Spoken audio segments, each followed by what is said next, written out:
Nikon D3400. Será esta a melhor câmera de entrada do mercado? Vamos descobrir.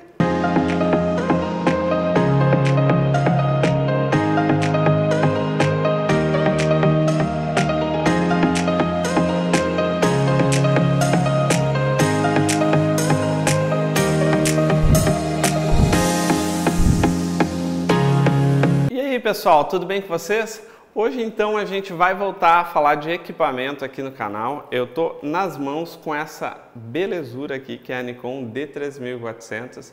Olhem que maravilha é esse corpinho aqui, pessoal. Ela é muito pequenininha, ela é muito leve, ela é muito poderosa. Eu tô de queixo caído com essa Nikon D3400 aqui. Realmente ela me pegou e eu vou passar tudo isso aqui para vocês, vou passar a minha experiência de muito pouco tempo com ela, mas já fiz algumas fotos que coloquei os arquivos no computador e uau! E já adianto para vocês que os arquivos e as fotos que eu fiz foram todas com a nova 1855 da Nikon, a AFP aqui, a Nikkor 1855, que ela vem com a D3400, e aliada a muitas outras coisas que eu vou contar para vocês aqui dentro do review, me fez realmente ficar de queixo caído e me questionar, e esse é o questionamento desse review, se essa não é a melhor câmera de entrada que o dinheiro de vocês pode pagar, tá? Então vai vir muita coisa legal aqui dentro desse review. Muito bem, então, chega de trololó, vamos então começar a fazer o review da nossa D3400.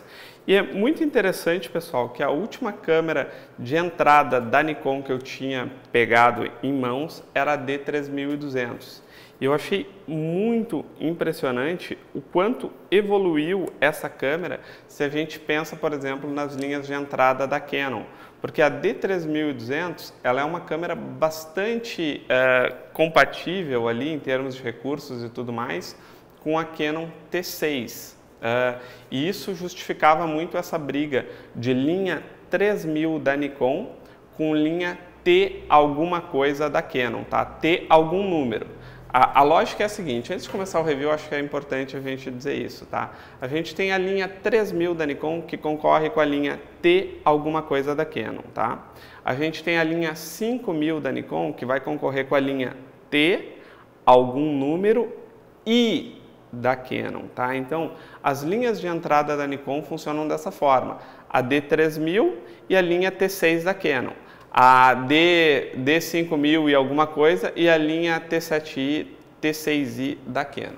Só que o que aconteceu aqui, pessoal, é o seguinte, em termos de recursos técnicos, especificações técnicas da câmera, a gente tem uma câmera que concorre muito mais com uma linha T6i da Canon do que com uma linha T6 da Canon, tá? Porque o que a gente tem aqui em termos de recursos que reforçam isso que eu estou dizendo? A primeira coisa que a gente não pode deixar passar, porque é a principal, é esse belo sensor de 24 megapixels aqui da Nikon, que não é o topo de linha deles no APS-C, que vai ser o sensor de 21 megapixels da Nikon D500 e da Nikon da linha D7500, se eu não estou enganado, mas é um sensor de penúltima geração APS-C aqui da Nikon, que com a ausência do filtro Low Pass, ele entrega fotos absolutamente nítidas, com um contraste maravilhoso e com uma possibilidade de Dynamic Range, de recuperação das sombras, que já é bem típico aqui da Nikon, da Sony, da Fuji, e está um passo acima ali do desempenho da Canon, tá? É interessante também a gente notar, e eu vou falar um pouquinho com você sobre isso, dessa nova 1855 que acompanha aqui a Nikon, é uma linha diferente, é uma Nikkor AFP. Aqui ele é um mount um pouquinho diferente, mas também é compatível com outro mount da Nikon. E essa lente nova, pessoal, ela me entregou resultados bastante expressivos, vamos dizer assim. São arquivos com muita informação, com muito contraste, com muita nitidez, sem a aplicação extra ali de nitidez, que me fizeram realmente ficar impressionados e considerar, como eu sempre digo, tem muita gente que quer comprar 18-105, 18-200, vocês querem comprar essas câmeras com um range de zoom absurdo ali, especialmente quando você está começando. E pessoal, invistam em lentes zoom com fatores menores. Os fabricantes eles conseguem melhores resultados. Não usar a 18-55 é ter uma falta de informação tremenda, porque essa lentezinha aqui, pessoal, e não só essa aqui, em geral, as lentes 18-55, elas nos oferecem resultados bastante superiores a esses outros projetos zooms maiores, como uma 18-200, por exemplo, tá? Então, invistam nessa lentezinha zoom aqui e tirem primeiro tudo que essa lente zoom aqui tem para oferecer para vocês. Obviamente, precisa de uma lente um pouquinho mais clara. A Nikon ela tem a opção de ter uma 35mm pelo mesmo preço de uma 50mm 1.8, que é uma coisa que eu gosto bastante da linha da Nikon.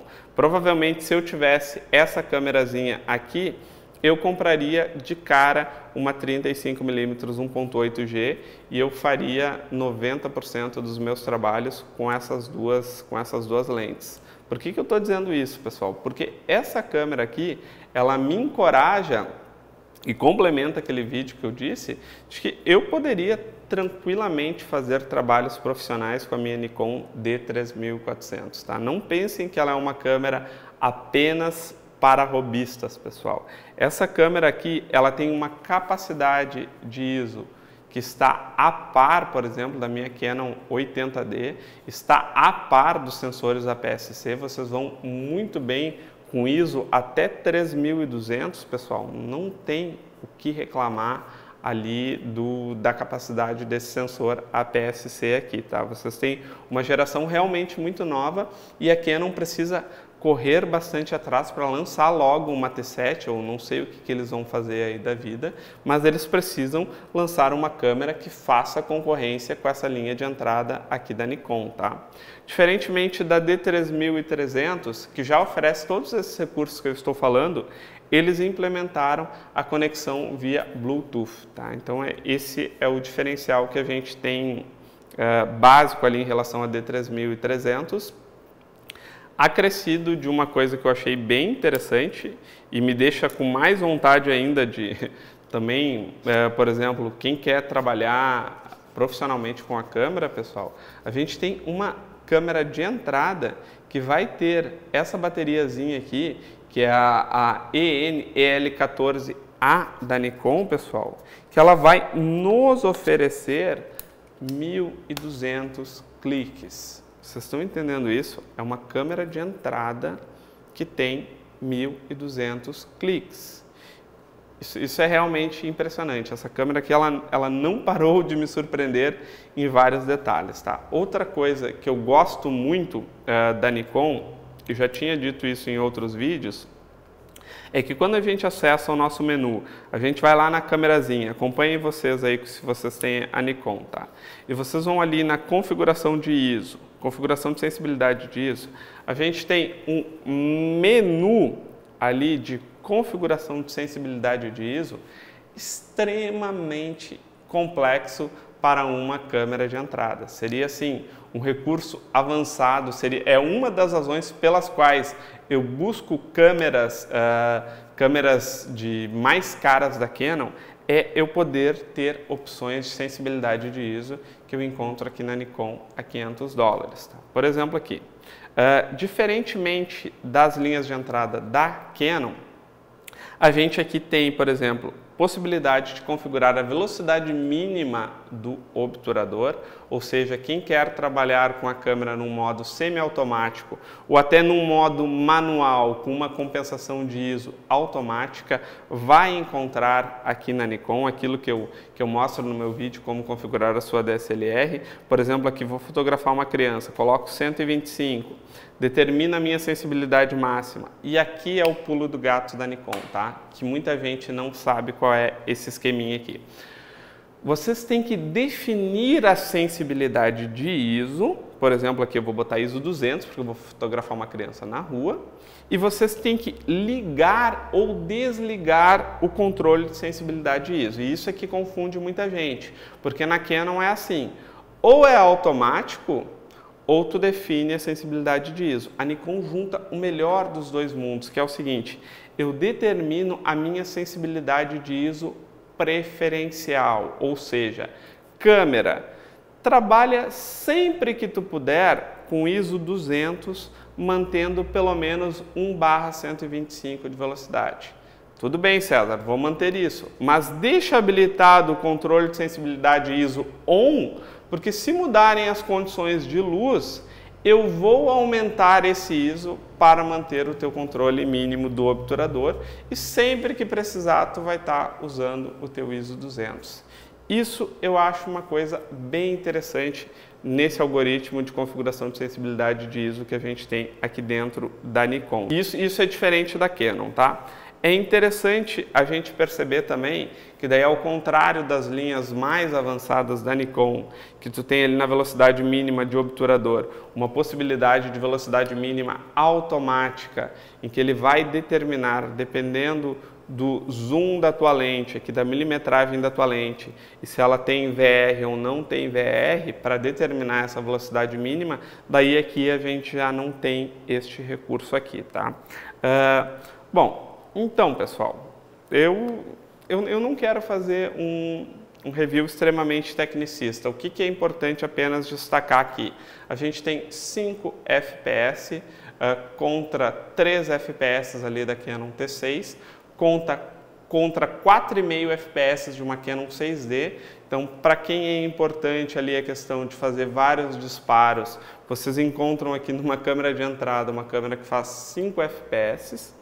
Isso é uma coisa bastante interessante, mas o que eu acho interessante a gente destacar é o seguinte, para quem é recomendada essa câmera aqui? Porque eu fiz naquele meu vídeo lá sobre câmeras lentes falando que o equipamento não é tão importante, blá blá blá blá blá blá, e alguém até me questionou lá nos comentários, tá, César, por que tu não compra então uma câmera de entrada para te trabalhar? Eu acho importante a gente destacar e falar isso, porque é para pensar para quem é importante ter essa câmera aqui. O que me faria comprar uma câmera mais cara? E eu quero que vocês pensem se vocês realmente precisam disso, porque eu trabalho com fotografia, talvez vocês não, tá? A primeira coisa, pessoal, é que eu preciso de um LCD externo, porque eu estou muito acostumado na minha correria do dia a dia me orientar pelo LCD externo ao invés do LCD esse traseiro aqui, tá? Segunda coisa, facilita muito minha vida eu ter os dois dials, não sei como é que é esse plural em inglês. O que vai acontecer aqui com o dial? Eu posso fazer configurações mais rápidas, tá? Aqui a gente vai ter apenas um dial. Isso é uma bobagem, mas me faz falta na lida. A câmera da Nikon, embora tenha uma ergonomia bem interessante, especialmente porque ela é muito leve, pessoal. A gente tem aqui 385 gramas, isso é muito leve. Tem câmeras mirrorless são mais pesadas do que isso, até pensem sobre isso também. A gente tem aqui uma ergonomia que, por exemplo, bom, eu não sei se tem gripe para essa linha aqui da Nikon, mas eu precisaria ter uma pegada um pouquinho melhor para trabalhar com lentes mais pesadas, para andar no dia a dia. Eu ia precisar talvez uma câmera mais selada, porque eu vou para a beira da praia fotografar, e daí é meio ruim eu ir para a beira da praia com uma câmera que não tem tantos recursos. O que eu estou querendo dizer com isso para vocês?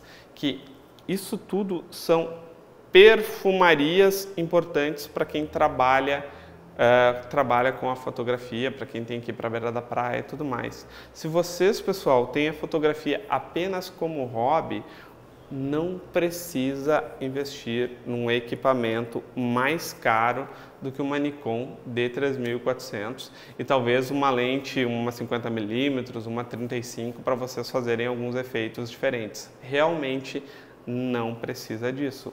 E tanto é isso, porque tem gente que só acredita vendo, é que eu vou, pessoal, fazer para o Vimeo, eu vou fazer um curso agora, no nosso curso de flash, eu vou ir para uma locação fotografar alguém, e eu vou mostrar daí para vocês, não vou mostrar o processo de luz e tudo mais, mas eu vou trazer aqui para o YouTube esse ensaio, porque é um desafio para mim mesmo, já fiz isso na vida e vou fazer de novo aqui para mostrar para vocês. Eu quero fazer basicamente este ensaio com uma 1855 e com uma câmera de entrada. Provavelmente eu não vou usar a Nikon D3400, gostaria de usar, mas eu vou usar a Canon T6, que é a que eu indico como a câmera de entrada, até porque eu não tinha pegado nas mãos essa D3400. Quem comprou a Canon T6, fica tranquilo, porque todas essas diferenças e coisas a mais que a Nikon tem, provavelmente vocês vão precisar disso em algum outro momento da vida, e daí vocês não vão ir para uma Nikon D3400, aí vocês já vão para uma outra linha da Canon que vai suprir todas as necessidades que vocês têm aqui. Mas eu vou fazer basicamente esse ensaio com um equipamento básico. O que significa? Eu quero usar a minha 1855, e já que eu vou usar flash, vai ser interessante.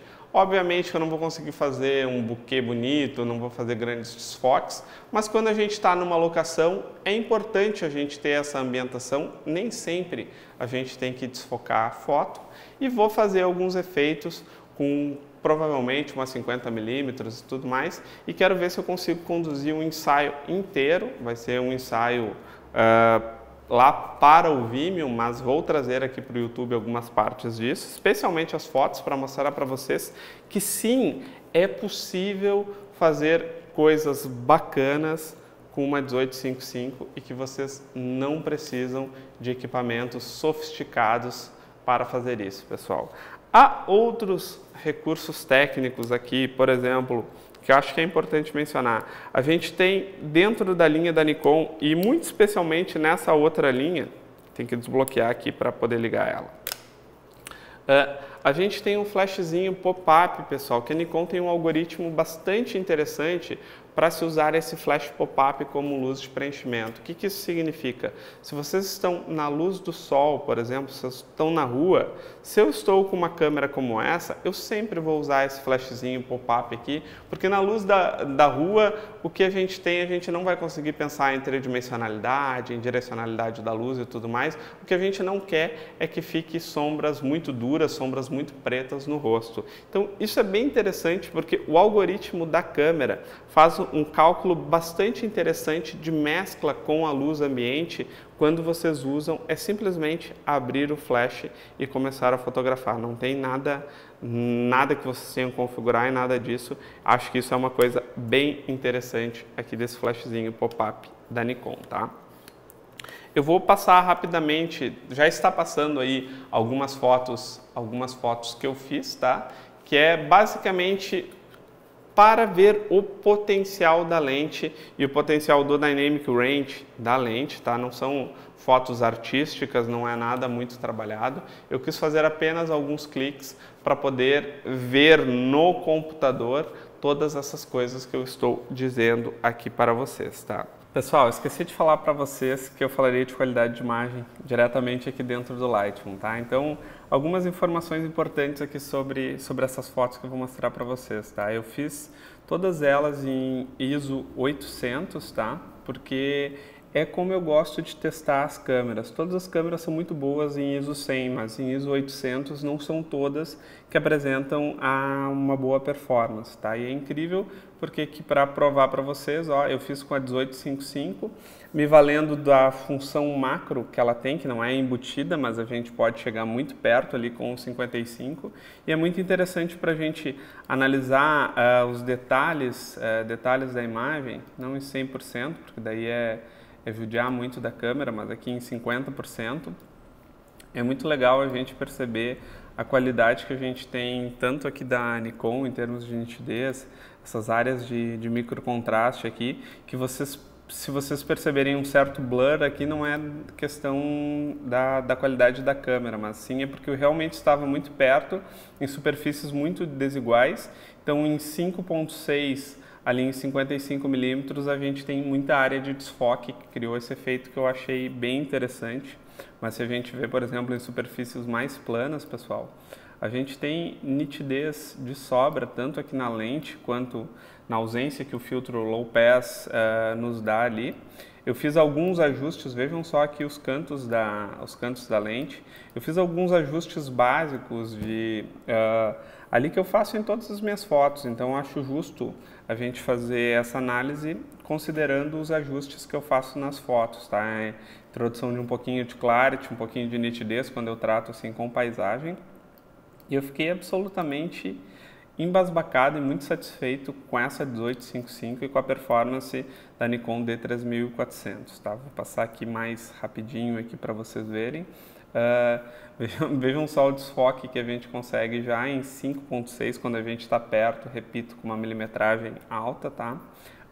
Aqui eu quero mostrar para vocês uma das coisas que são mais impressionantes das Nikons, que é a questão do Dynamic Range, tá? Vejam só o quanto a gente consegue recuperar de sombra aqui no nosso Lightroom, tá? Em 100% a gente está em ISO 800, obviamente que esse ruído aqui que vai trazer junto também é em função do ISO 800, aqui a gente tem uma aberraçãozinha cromática e tudo mais, mas pessoal, é muito incrível a gente sair daqui e a gente vir aqui, essa recuperação de sombra em 100%, tá? Não judiando numa parte tão, que judie tanto, olhem só aqui, por exemplo, olhem a recuperação de sombra absurda que a gente tem dentro do arquivo com muita qualidade quando isso está bem iluminado, ao contrário daquela outra parte aqui que estava muito mal iluminada, daí quando tu traz sombra realmente traz mais ruído junto, especialmente se tu não está em ISO 100.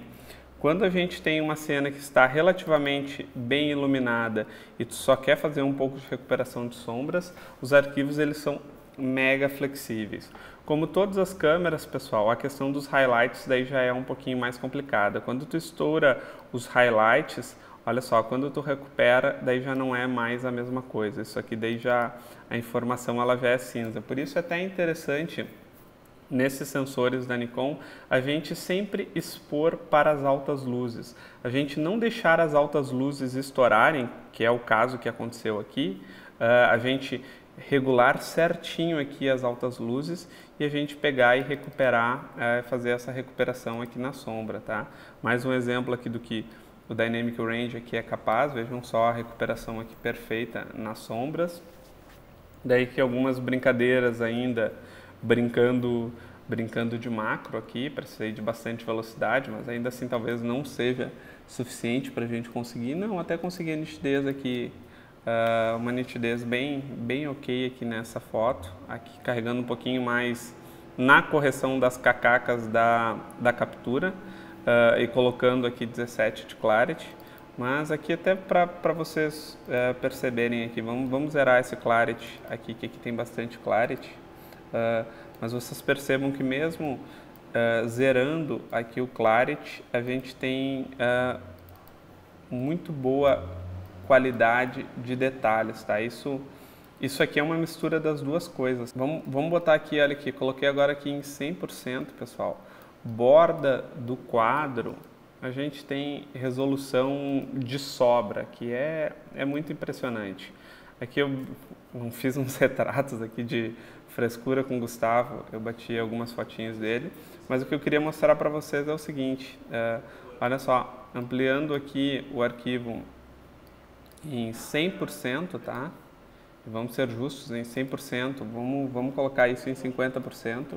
Vocês podem perceber que a gente tem detalhe aqui realmente de sobra, tá legal? Então, pessoal, em termos gerais é isso, tá? Eu não quero me aprofundar ali no review técnico. A única coisa que eu quero dizer é, isso aqui está mais do que recomendado para todos aqueles que pensam na sua primeira DSLR. Uma visitadinha nos meus cursos do Vimeo, a gente está fazendo curso de flash, eu vou fazer um ensaio externa completinho com uma câmera de entrada e uma 1855, vai ser bem interessante. Espero que vocês tenham gostado deste review, que ele foi mais curtinho e eu quero começar a falar de equipamento dessa forma um pouquinho mais curta. De repente a gente faz uma análise comparativa com uma T6, que é o meu próximo passo aqui no canal, trazer equipamentos mais de entrada para vocês. Vou ver o que faço, mas deixem aí nos comentários as sugestões de vocês, tá legal? Grande beijo, até mais, tchau, tchau!